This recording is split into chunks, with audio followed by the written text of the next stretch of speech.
মাদারীপুরের কালকিনিতে শিক্ষক রাজনের উপর হামলার প্রতিবাদে সভা, হামলাকারীদের দ্রুত গ্রেফতার ও শাস্তির দাবি। মাদারীপুরের কালকিনি উপজেলার ১৫৮ নম্বর চর আলীপুর সরকারি প্রাথমিক বিদ্যালয়ের সহকারী শিক্ষক ইমাম হোসেন রাজনের উপর সন্ত্রাসী হামলার ঘটনায় জড়িতদের দ্রুত গ্রেফতার ও দৃষ্টান্তমূলক শাস্তির দাবিতে প্রতিবাদ সভা অনুষ্ঠিত হয়েছে।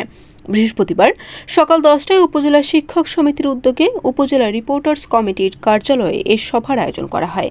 সভায় উপস্থিত ছিলেন উপজেলা শিক্ষক সমিতির সভাপতি শাহ আলম, সাধারণ সম্পাদক আব্দুল কুদ্দুস শিকদার, সহসভাপতি মোহাম্মদ গোলাম কিবরিয়া, অর্থ সম্পাদক মোহাম্মদ শহীদুল ইসলাম, সাংগঠনিক সম্পাদক সনজিৎ বারই, দপ্তর সম্পাদক ইউসুফ আলী, আইসিটি সম্পাদক বেলায়েত হোসেন এবং ক্রীড়া সম্পাদক সবুজ হোসেন সহ অন্যান্য নেতৃবৃন্দ।